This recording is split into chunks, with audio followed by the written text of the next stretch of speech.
ಸರ್ವೇ ಭವಂತು ಸುಖಿನಃ. ಇಂದಿನ ಭಕ್ತಿ ಸಂದೇಶವನ್ನು ನೋಡೋಣ. ನಿಮಿತ್ತಾನಿ ಚ ಪಶ್ಯಾಮಿ ವಿಪರೀತಾನಿ ಕೇಶವ ನ ಚ ಶ್ರೇಯೋನು ಪಶ್ಯಾಮಿ ಹತ್ವಾ ಸ್ವಜನಮಾಹವೇ. ನನ್ನ ಜನಗಳನ್ನೇ, ನನ್ನವರನ್ನೇ ಕೊಂದು ಏನೇ ಒಂದು ಶ್ರೇಯಸ್ಸನ್ನು ನಾನು ಪಡೆದುಕೊಳ್ಳಿಕ್ಕೆ ಸಾಧ್ಯ ಇದೆ ಕೇಶವ. ಇದೆಲ್ಲ ವಿಪರೀತವಾಗುವಂತಹ, ಇಡೀ ಭೂಮಂಡಲವೇ ಸಂಪೂರ್ಣವಾಗಿ ನಾಶವಾಗುವಂತಹಕ್ಕೆ ಒಂದು ನಿಮಿತ್ತ ಮಾತ್ರ, ಇಡೀ ನಮ್ಮ ಕುಲವೇ ನಾಶ ಮಾಡೋದಕ್ಕೆ ಒಂದು ನಿಮಿತ್ತ ಮಾತ್ರ ಇದು. ಅದನ್ನ ಇವಾಗ ನನಗೆ ಅದು ಅರ್ಥವಾಗ್ತಾ ಇದೆ ಅಂತ ಹೇಳ್ತಾ ಇದ್ದಾರೆ. ಇಂದು ಶ್ರೀ ವಿಶ್ವಾವಸು ನಾಮ ಸಂವತ್ಸರೆ ದಕ್ಷಿಣಾಯನೆ ವರ್ಷದ್ದು ಶ್ರಾವಣ ಮಾಸೆ ಶುಕ್ಲ ಪಕ್ಷೆ. ಇಂದು 31ನೇ ತಾರೀಕು ಗುರುವಾರ, ಸಪ್ತಮಿ ತಿಥಿ ಮತ್ತು ಇಂದು ಚಿತ್ತಾ ನಕ್ಷತ್ರ. ಇಂದಿನ ಭವಿಷ್ಯವನ್ನ ಎಲ್ಲ ರಾಶಿಗಳಿಗೂ ತಿಳ್ಕೊಳ್ಳೋಣ. ಇಂದು ಚಿತ್ತಾ ನಕ್ಷತ್ರ. ಚಿತ್ತಾ ನಕ್ಷತ್ರದ ಅಧಿಪತಿ ಕುಜ. ಕುಜ ಯಾವಾಗಲೂ ಆಕ್ಷನ್ ಅಥವಾ ಕಾರ್ಯವನ್ನ ಸಾಧಿಸಿ ತೋರಿಸುವಂತಹ ಛಲಗಾರ ಅಂತಾನೆ ಪ್ರಖ್ಯಾತಿ. ಆದ್ದರಿಂದ ಇದು ಎಲ್ಲರಿಗೂ ಕೆಲಸವನ್ನ ಮಾಡಿಬಿಡಬೇಕು, ಮಾತು ಆಡಿಬಿಡಬೇಕು, ಅವರನ್ನ ನಾವು ಸ್ನಬ್ ಮಾಡಿಬಿಡಬೇಕು ಅನ್ನೋ ರೀತಿಯಲ್ಲಿ ಒಂದು ಬಹಳ ಹೆಚ್ಚು ಶಕ್ತಿ ಇದ್ದಂತೆ ನಮಗೆ ತೋರ್ತಾ ಇರುತ್ತೆ. ಅದನ್ನ ಹೇಗಾದರೂ ಆಚೆ ಹಾಕಬೇಕು ಅನ್ನುವಂತಹ ಧೋರಣೆ ಇರುತ್ತೆ. ಆದ್ದರಿಂದ ಸಮಾಧಾನ ಇವತ್ತು ಬಹಳ ಮುಖ್ಯವಾಗುತ್ತೆ. ಮೇಷರಾಶಿಯವರಿಗೆ ಉತ್ತಮವಾದಂತಹ ದಿವಸ. ಮಧ್ಯಾಹ್ನ ಮತ್ತು ಬೆಳಗ್ಗೆ ಎಲ್ಲವೂ ಕೂಡ ಮನಸ್ಸಿಗೆ ನೆಮ್ಮದಿ, ಕಾರ್ಯಕ್ಷೇತ್ರದಲ್ಲಿ ಯಶಸ್ಸು, ಆರೋಗ್ಯದಲ್ಲಿ ಸುಧಾರಣೆ, ದಾಂಪತ್ಯದಲ್ಲೂ ನೆಮ್ಮದಿ. ವೃಷಭ ರಾಶಿಯವರಿಗೆ ಮಧ್ಯಾಹ್ನದವರೆಗೂ ಕೂಡ ನಿಮ್ಮ ಬುದ್ಧಿಮತ್ತತೆಯಿಂದ ಮಾಡುವ ಕೆಲಸಗಳಲ್ಲಿ ಯಶಸ್ಸಿನ ಪ್ರಾಪ್ತಿಯಾಗ್ತಾ ಇರುತ್ತೆ. ಆದರೆ ಮಧ್ಯಾಹ್ನವಾದ ನಂತರ ಅದರ ಫಲವನ್ನು ನೀವು ನಿಜವಾಗ್ಲೂ ಇಂದು ನೋಡಬಹುದು. ಮಧ್ಯಾಹ್ನವಾದ ಮೇಲೆ ಅತಿ ಶುಭ ದಿನ. ಮಿಥುನ ರಾಶಿಯವರಿಗೆ ಮಧ್ಯಾಹ್ನದವರೆಗೂ ಕೂಡ ಸಂಸಾರದ ಜವಾಬ್ದಾರಿಗಳು ಕಾಡ್ತಾ ಇರುತ್ತೆ. ನಿಮಗಿಂತ ದೊಡ್ಡವರ ಜವಾಬ್ದಾರಿಗಳು ಮಧ್ಯಾಹ್ನದವರೆಗೂ ಇರುತ್ತೆ.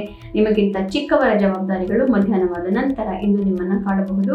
ಇರಿಟಬಿಲಿಟಿ ಸ್ವಲ್ಪ ಜಾಸ್ತಿ ಆಗಬಹುದು. ಆದ್ದರಿಂದ ಬಹಳ ಸಮಾಧಾನಕರವಾಗಿ ಇವತ್ತು ಯಾವುದೇ ಕೆಲಸ ಮಾಡೋದಿಲ್ಲ ಅಂತ ನಿರ್ಧಾರ ಮಾಡ್ಕೊಂಡು ಬಿಟ್ರೆ ಇಂದಿನ ದಿನ ಸುಗಮವಾಗುತ್ತೆ. ಕರ್ಕ ರಾಶಿಯವರಿಗೆ ಮಧ್ಯಾಹ್ನದವರೆಗೂ ಎಲ್ಲವೂ ನಡೀತಾ ಇರುತ್ತೆ. ಇಷ್ಟಾರ್ಥ ಸಿದ್ಧಿ, ಮನಸ್ಸಿಗೆ ನೆಮ್ಮದಿ. ಆದರೆ ಮಧ್ಯಾಹ್ನವಾದ ನಂತರ ಎಲ್ಲವೂ ನೀವು ಅಂದ್ಕೊಂಡಂತೆ ಇಲ್ಲ ಅಂತ ಯಾವುದೋ ಒಂದು ಹೊಸದು ಸಮಸ್ಯೆ ನಿಮ್ಮ ಕುಟುಂಬಕ್ಕೆ ಮತ್ತು ಆಸ್ತಿಪಾಸ್ತಿ ವಿಚಾರಕ್ಕೆ ಸಂಬಂಧಿಸಿದಂತೆ ಒಂದು ಸಣ್ಣ ತಲೆನೋವು ಹುಟ್ಟಿಕೊಳ್ಳಬಹುದು.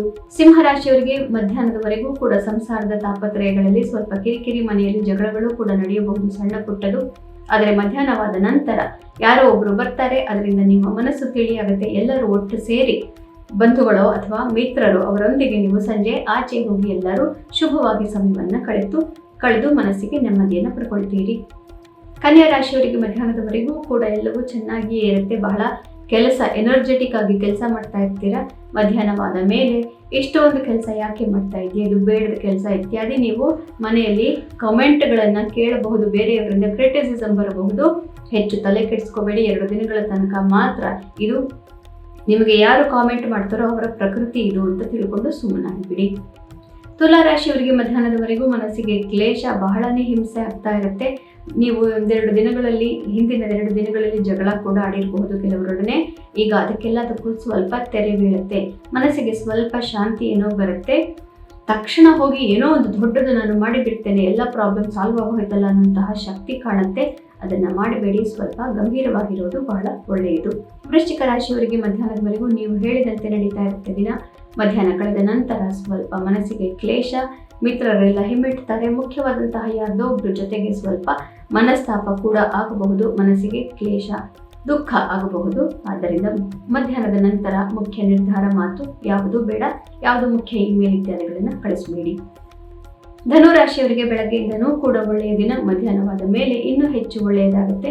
ಧನಾಗಮವಾಗುತ್ತೆ. ಕೆಲವರಿಗೆ ಶತ್ರುಗಳೆಲ್ಲ ಹಿಮ್ಮೆಟ್ತಾರೆ. ಮಿತ್ರರಿಂದ ಮನಸ್ಸಿಗೆ ನೆಮ್ಮದಿ, ಇಷ್ಟಾರ್ಥ ಸ್ಥಿತಿ. ಮಕರ ರಾಶಿಯವರಿಗೆ ಉತ್ತಮವಾದಂತಹ ದಿವಸ. ಮಧ್ಯಾಹ್ನದವರೆಗೂ ಕೂಡ ಸ್ವಲ್ಪ ಕಷ್ಟಪಟ್ಟು ಕೆಲಸ ಮಾಡ್ತಾ ಇರ್ತೀರಿ. ಮಧ್ಯಾಹ್ನವಾದ ಮೇಲೆ ನೀವು ಮಾಡಿದಂತಹ ಕೆಲಸಕ್ಕೆ ಅಪ್ರಿಸಿಯೇಷನ್ ಇತ್ಯಾದಿ ಎಲ್ಲವೂ ಪ್ರಾಪ್ತಿಯಾಗುತ್ತೆ, ಸಂತೋಷವಾಗುತ್ತೆ. ಕುಂಭರಾಶಿಯವರಿಗೆ ಮಧ್ಯಾಹ್ನದ ತನಕ ಮನಸ್ಸಿಗೆ ಕ್ಲೇಶ ಇರುತ್ತೆ. ಯಾಕೋ ಎಲ್ಲವೂ ನಾನು ಹೇಳಿದಂಗೆ ಏನೂ ನಡೀತಾ ಇಲ್ಲ, ಎಲ್ಲನೂ ಬದಲಾಗಿ ಹೋಯಿತು ಅನ್ನುವಂತಹ ಮನಸ್ಸಿಗೆ ಕ್ಲೇಶ ಕಾಡ್ತಾ ಇರುತ್ತೆ. ಮಧ್ಯಾಹ್ನದ ಮೇಲೆ ಅದು ಬದಲಾಗುತ್ತೆ. ನೀವು ಹೇಳಿದಂತೆ ಕೂಡ ಕೆಲವು ನಡೆಯುತ್ತೆ ಅನ್ನೋ ಆತ್ಮವಿಶ್ವಾಸ ತಿರುಗಿ ನಿಮಗೆ ಬರುತ್ತೆ. ಮೀನರಾಶಿಯವರಿಗೆ ಮಧ್ಯಾಹ್ನದ ತನಕ ಸುಗಮವಾದಂತಹ ದಿವಸ. ಎಲ್ಲವೂ ಸರಿ ಹೋಗುತ್ತೆ. ಹೆಚ್ಚು ಮಾತಾಡಬಾರದು. ಮಧ್ಯಾಹ್ನದ ಮೇಲೆ ಸ್ವಲ್ಪ ಮನಸ್ಸಿಗೆ ಕ್ಲೇಶ, ಕಿರಿಕಿರಿ ಆಗೋದಿದೆ. ಇಂತಹ ಸಂದರ್ಭದಲ್ಲಿ ಅದು ಯಾಕೆ ಆಯಿತು ಅನ್ನೋಂಥ ತಿಳಿದುಕೊಂಡು ಸ್ವಲ್ಪ ಧ್ಯಾನಾದಿಗಳನ್ನು ಮಾಡಿ ಯಾಕೆ ಅನ್ನೋಂತಹ ಕಾರಣಕ್ಕೆ ಒಂದು ಸಮಾಧಾನವನ್ನು ಹುಡುಕಿಬಿಟ್ಟರೆ ಎಲ್ಲವೂ ಮನಸ್ಸಿಗೆ ಸರಿಯಾಗಿಯೇ ಬದಲಾಗುತ್ತೆ. ನಾಳೆವರೆಗೂ ಏನು ಮಾಡಬೇಕು ಅಂತ ನಿಮಗೆ ತಿಳಿದೇ ಇದೆ. ತಪ್ಪದೆ ಭಗವದ್ಗೀತಾ ಶ್ಲೋಕಗಳನ್ನು ಮನನ ಮಾಡಿ.